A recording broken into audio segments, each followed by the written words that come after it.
George, hi. Oh, hi. We're glad you could join us. George, look at this. The kids are here again for story time. And look at this. You brought me a book by Anne Blades. Oh, it's a story about Surrey, the cottage at Crescent Beach. Good choice, George.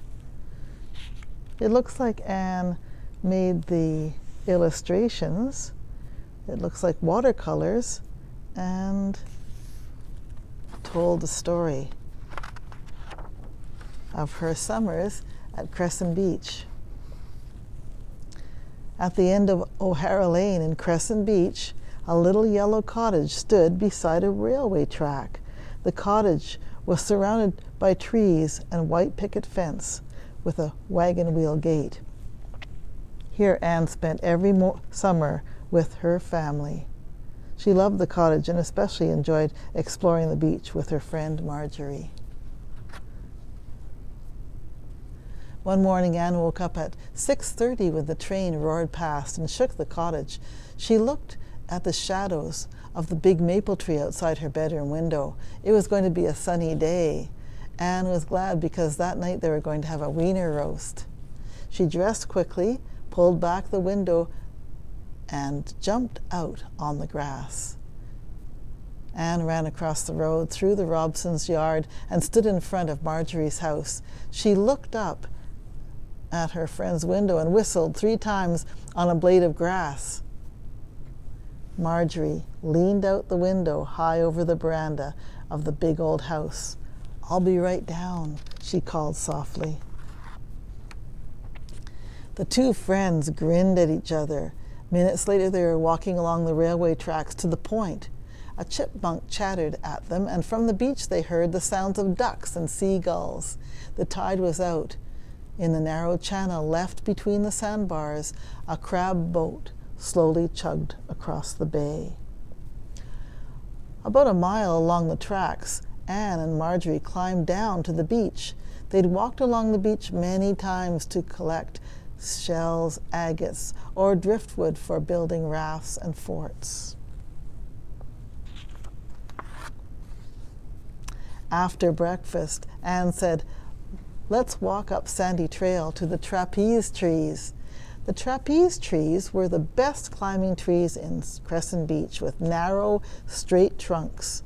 The girls climbed high into the branches and swung back and forth until the trees bent low to one side, swung up into the air, and then down in the other direction, almost touching the ground.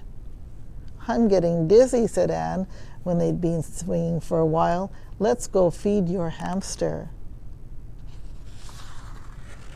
And the girls go inside Marjorie's house and feed the hamster. Anne's cousins came to Crescent Beach for the summer too. There they all are, talking about what kind of fun they could have. And they visited Anne's grandma. She called her Nana. They're having lunch here.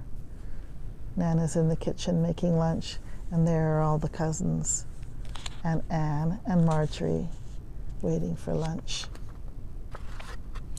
After lunch, they decided to climb Lion's Glide.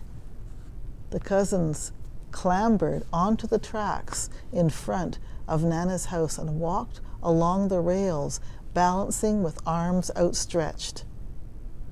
They passed the cottage and walked almost halfway to the point and then headed into the bush at the foot of Lion's Glide.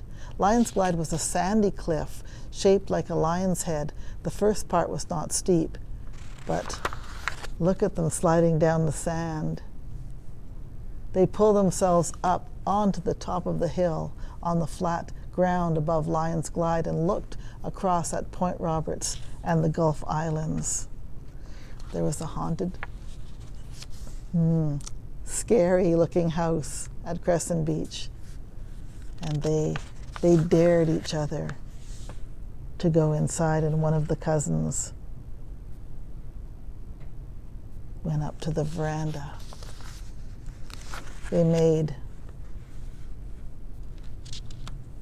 rafts with the logs and wood they found. And of course, at Crescent Beach, they swam. They went swimming. They dived off the raft, climbed back up, and pushed each other into the water. They chased after white shells, swimming underwater with their eyes open.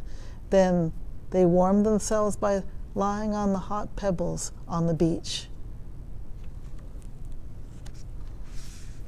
And for supper, they had wieners and toasted marshmallows. And at the end of the day, when the sun was setting, all the grown-ups and the cousins sat around the fire and sang songs.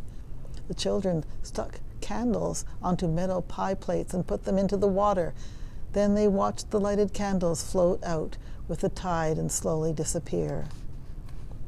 When it was dark, they put out the fire and walked slowly along the beach to the cottage. These are Anne's memories of summers at Crescent Beach.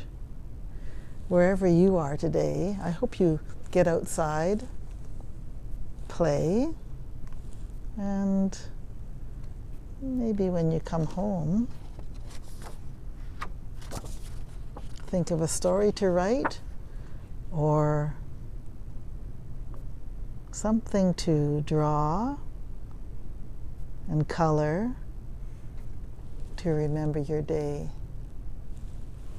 You have to say goodbye now. Bye.